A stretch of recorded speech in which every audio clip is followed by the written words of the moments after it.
Hello friends, इस channel पर आपको बिहार बोर्ड के जितने भी गेस्ट पेपर्स हैं सभी के मटेरियल्स प्रोवाइड किए जाएंगे। आप प्लीज़ चैनल को सब्सक्राइब करें और वीडियो को ज़्यादा से ज़्यादा लाइक और शेयर करें। तो आज हम ideas that have helped Mankind का पूरा ऑब्जेक्टिव करेंगे, जो कि इंग्लिश का चैप्टर नंबर 5 है। तो इसका मतलब है कि इस चैप्टर में हम वैसे विचारों के बारे में पढ़ने वाले हैं जिन्होंने कि मनुष्य की मदद की। तो किस चीज़ में मदद की? तो आगे बढ़ने में, डेवलप करने में और बहुत सारी चीज़ों में।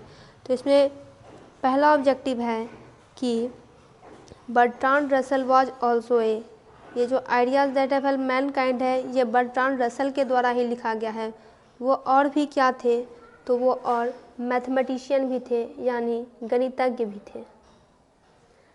According to Bertrand Russell, dash die in large numbers in winter.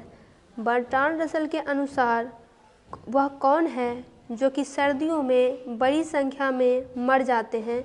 तो वो है पक्षी, जो कि सर्दियों में बड़ी संख्या में मर जाते हैं। Bertrand Russell was awarded Nobel Prize in literature in the year. Bertrand Russell को साहित्य में नोबेल पुरस्कार किस वर्ष प्राप्त हुआ था? तो वो है 1950 में। Bertrand Russell is the author of the prose piece. पहले ही डिस्कस कर चुके हैं कि बर्ट्रांड रसल ने ideas that have helped mankind लिखा है। Bertrand Russell belong to. Bertrand Russell कहाँ से बिलोंग करते हैं, कहाँ, किस देश के हैं? तो वो ब्रिटेन के हैं।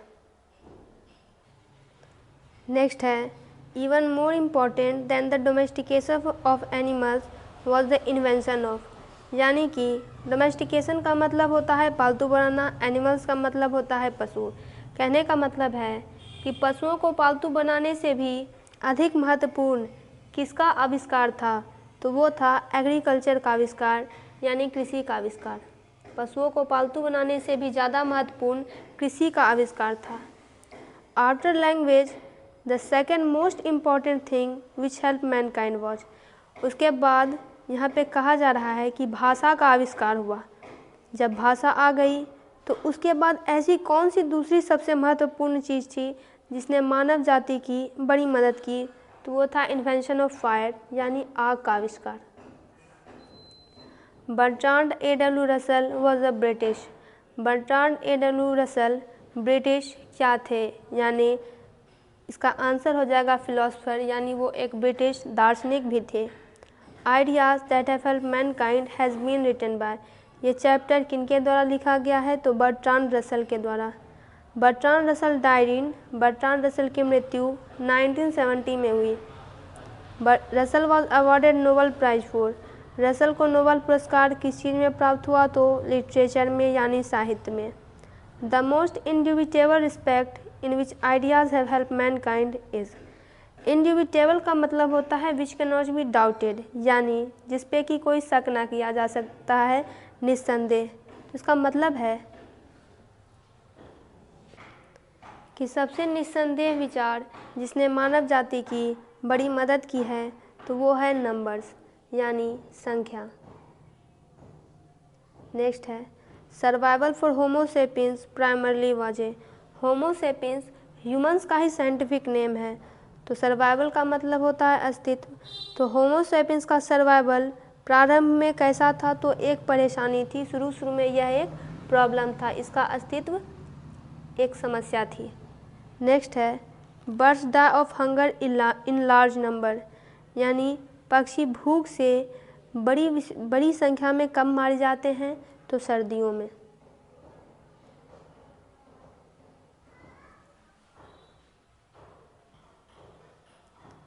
During summer birds. गर्मियों के दिनों में पक्षी के साथ क्या होता है? तो फॉरगेट दिस कैटेस्ट्रोफ, यानी वे इस घटना को पूरी तरह से भूल जाते हैं, इस आपदा को भूल जाते हैं कि सर्दियों के दिनों में वे बड़ी संख्या में मारे जाते हैं। तो जब गर्मी आती है तो कम से कम उन्हें कुछ व्यवस्था करनी चाहिए कि सर्दी में हम कैसे बच सकते हैं, लेकिन नहीं, जब गर्मी आती है तो मौज करके, आनंद करके अपने समय को निकाल देते हैं। नेक्स्ट है, every human death by starvation is preceded by long period of. Human, मानव, डेथ मृत्यु, स्टारवेशन यानी भूख, प्रीसीडेड यानी पहले, तो देखिए कहने का मतलब यहाँ पे हो जाएगा एंजाइटी। एंजाइटी का मतलब चिंता। कहने का मतलब है कि भूख से होने वाली प्रत्येक मानव मृत्यु से पहले चिंता की एक लंबी अवधि होती है। कहने का मतलब होता है कि जब शुरू में मानव जाति प्रोग्रेस कर ही रही थी, कुछ था नहीं उसमें, तो ठंड से तो भूख से लोग मारे जा रहे थे। तो लेकिन मानव के पास दिमाग है, इंटेलिजेंस है, उन्हें ये बात समझ में आ गई थी कि हमें कुछ ऐसा करना चाहिए जिससे कि कम से कम हम भूख से तो ना मरे। तो ये बात उनको पहले से पता थी। तो इससे पहले कि कोई ऐसा समय आ जाए जहाँ पे कि ऐसी कंडीशन आ जाए कि भूख से मरना पड़े, तो इससे पहले एक बहुत चिंता वो करते थे कि आखिर कैसे इससे बचा जा सकता है, और हद तक काफ़ी उन्होंने इस बारे में प्रगति भी की थी। Human beings suffer more due to their. Human beings ज़्यादा कष्ट भोगते हैं। क्यों भोगते हैं? तो अपने इंटेलिजेंस के कारण, अपने बुद्धि के कारण, क्योंकि उनमें सोचने समझने की क्षमता होती है। Animal gets pleasure from. जानवरों को आनंद किस चीज़ में आता है? तो ऑप्शन है म्यूजिक, साइंस, फुटबॉल। जानवरों को न म्यूजिक में कोई इंटरेस्ट है, न साइंस में, और न ही फुटबॉल में। तो आंसर हो जाएगा none of this. Bertrand Russell has written the lesson. Bertrand Russell ने कौन सी चैप्टर लिखी है? तो ideas that have helped mankind. Next है Bertrand Russell was a philosopher and ए।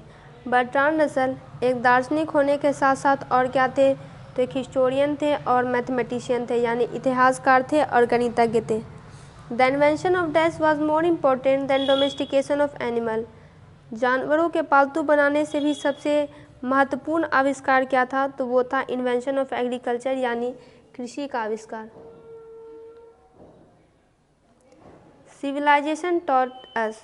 सभ्यता हमें क्या सिखाती है? तो to be more friendly towards other. दूसरों के प्रति दोस्ताना स्वभाव भी सभ्यता हमें सिखाती है। Dash was also a commentator on a wide large variety of topics. कई सारे विषयों पर एक टिप्पणीकार थे। तो कौन थे? तो वो थे Bertrand Russell. In dash the last step was never taken. तो यहाँ पे आंसर में हो जाएगा चाइना, कि चाइना में यह स्टेप कभी नहीं लिया गया। तो यहाँ पे बात की जा रही है राइटिंग की। तो पहले क्या हुआ राइटिंग के आविष्कार में? पहले पिक्चर्स में काम होते थे, लोग पिक्चर्स में काम करते थे। उसके बाद सिलेबल राइटिंग आई और उसके बाद अल्फ़ाबेट आया। लेकिन ये एक स्लो प्रोसेस था, धीरे धीरे ये सब होता गया, विकसित होता गया। लेकिन चाइना में ऐसा कभी नहीं हो पाया। वहाँ अभी सिलेबल राइटिंग उपयोग की जा रही है। तो इसी के बारे में बोला जा रहा है।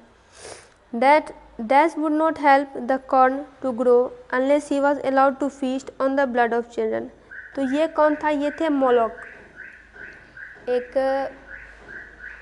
देवता टाइप से, प्राचीन डीटी टाइप से। ऐसा माना जाता था कि वो मक्के को ग्रो करने में मदद नहीं करेंगे जब तक कि बच्चों के खून की उनको दावत नहीं दी जाए, उन्हें परोसा नहीं जाए, उनके सामने बच्चों की बलि ना दी जाए। तो दोस्तों ideas that have help Mankind का पूरा ऑब्जेक्टिव कंप्लीट हुआ। आप दूसरे चैप्टर्स का भी ऑब्जेक्टिव इस वीडियो में देख सकते हैं। चैनल को सब्सक्राइब करें, वीडियो को लाइक करें और वीडियो को ज़्यादा से ज़्यादा शेयर करें।